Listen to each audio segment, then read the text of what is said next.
A giant aquarium containing 1 million liters of water in the lobby of the Radisson Blu in Berlin has burst, flooding the hotel and nearby streets.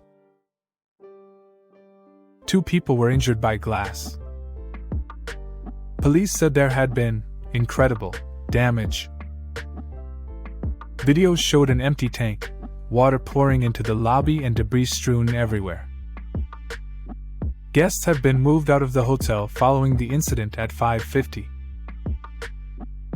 A spokesman for Berlin's fire brigade told the BBC the vast majority of the fish had died, and the cold weather had made rescue attempts more difficult.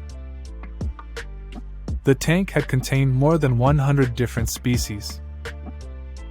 Paul Maletsky was staying on the 4th floor with his girlfriend. He described being woken up by a loud bang and shaking.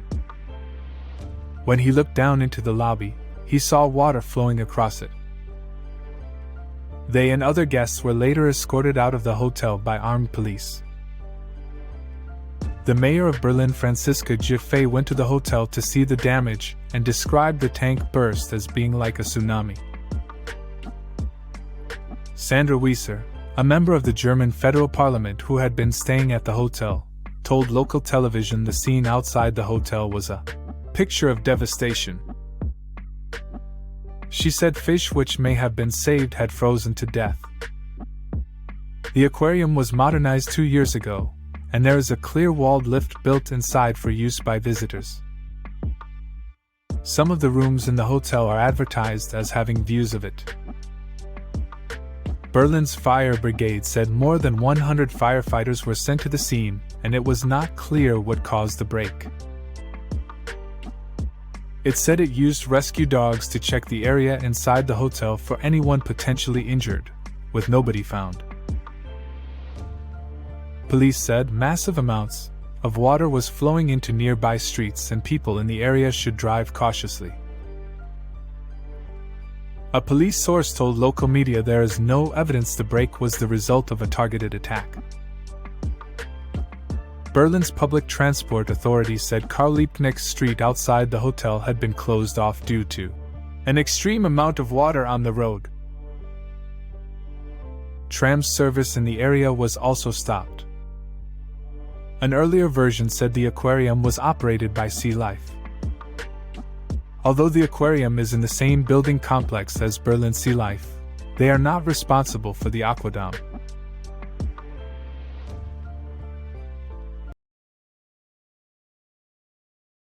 Missing college student Kenny DeLand Jr. is alive, his father says.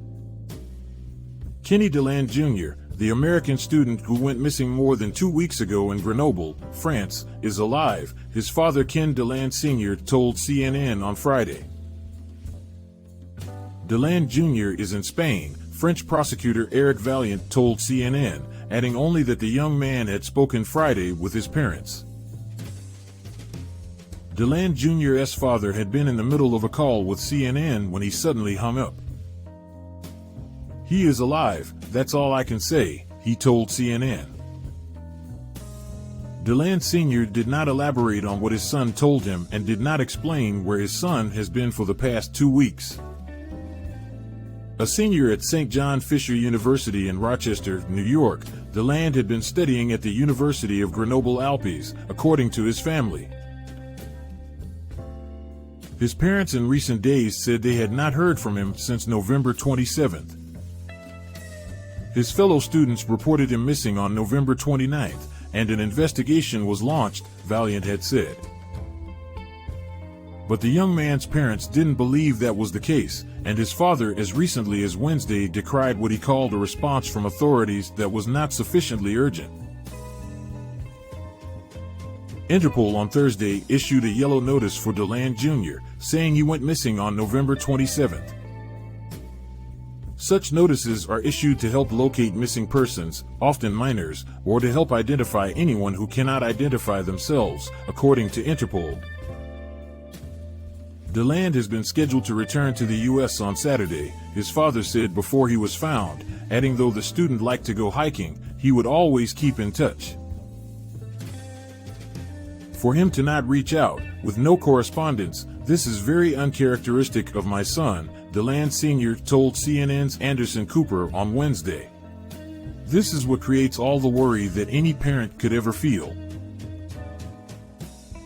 As time goes by, it makes you worry even more. This is a developing story and will be updated.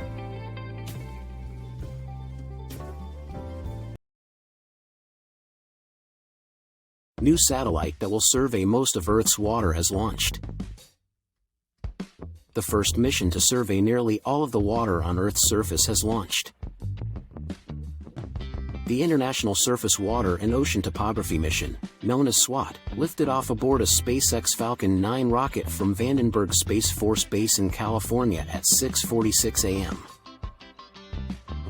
The first stage of the rocket successfully landed back on Earth at 6:54 a.m. The mission, a joint effort between NASA and the French space agency Centre National d'Études Spatiales, will survey water on more than 90% of the world's surface and measure the height of water in freshwater bodies as well as the oceans. The two agencies have collaborated for decades to monitor Earth's oceans, and SWOT is the next step in their partnership. The insights from SWOT's measurements will show how oceans influence climate change as well as how global warming impacts lakes, rivers, and reservoirs. The satellite's data can also help communities better prepare for flooding and other water-related disasters, which are increasing due to the climate crisis. While water is critical for the survival of life on Earth, it also shapes our weather and climate as it stores and moves carbon and heat trapped in the atmosphere by greenhouse gas emissions. Surveying this resource can help scientists understand the global water budget, assessing main sources, how these sources are changing, and the impacts that will have on different environments. A key question scientists have is about the heat exchange between Earth's atmosphere and global ocean, and how it might accelerate global warming.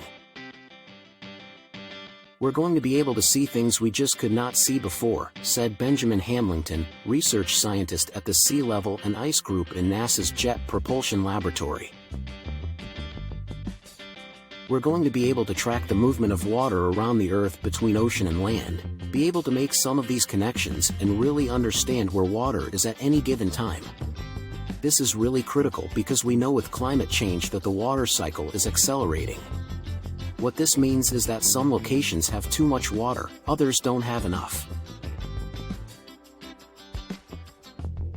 The satellite's instruments will collect detailed data on both freshwater and ocean features in high definition. After years in development, SWOT's Ka-band radar interferometer, or KARIN, is ready to fly. The instrument will be able to detect features that are up to 10 times smaller than those picked up by sea-level satellites. For example, current ground and satellite monitoring only gathers data on a few thousand of the world's largest lakes, while SWOT will increase that number to over 1 million lakes. Researchers who study bodies of water have had to rely on instruments that take measurements at specific spots, like river or ocean gauges. Similarly, previous space-based satellites have gathered more limited data that can't plumb the true depths of Earth's water bodies. One example of an obstacle to collecting precise readings is that steep-banked rivers don't appear wider or narrower even if more water is flowing through them. But the KARIN radar instrument can collect measurements through cloud cover and the darkness of night. The two antennae are positioned on either end of a 33-foot-long boom on the satellite. These antennas send radar pulses to the surface of the water and receive signals back. For freshwater, this will be a quantum leap in terms of our knowledge, said Daniel Esteban Fernandez, KARIN instrument manager at NASA's Jet Propulsion Laboratory in Pasadena, California, in a statement. The spacecraft will view nearly all rivers wider than 330 feet and capture them in 3D for the first time, as well as measure ocean features less than 60 miles across. SWOT is really going to allow us to understand sort of how water volume changes in our rivers and lakes worldwide, said Tamlin Pavelski, NASA's SWOT freshwater science lead, based at the University of North Carolina, Chapel Hill. It's going to be a real game changer. Data from SWOT can help researchers fill knowledge gaps as they seek to understand the ripple effects of the climate crisis, like how sea level is shifting along coastlines and areas that may be more prone to flooding, to better predict rising water levels in the future. The climate crisis is also fueling extreme weather patterns, including droughts and downpours. The satellite's instruments can monitor both and provide essential information for disaster preparedness and water management agencies. One place in particular that might benefit from SWOT's monitoring is Alaska. Although the state is on the edge of the Arctic Circle, it also holds about 40% of surface water resources in the U.S., including more than 12,000 rivers and hundreds of thousands of lakes. The area's size and rugged terrain, as well as general inaccessibility, has hindered measurements of water in Alaska. SWOT is going to allow us to see what's going on in Alaska hydrologically in ways that we haven't before, Pavelski said. That's important, because Alaska, being in the Arctic, is also the place in the United States experiencing the most climate change right now. If you want to know why that matters, think about how many resources we get from Alaska. The SWOT mission's reach means that the satellite will be able to regularly monitor other areas of the globe where water resources have previously been difficult to estimate. It's going to be transformative in our ability to provide information that will ultimately improve the daily lives and livelihoods of almost everyone here on Earth, Hamilton said.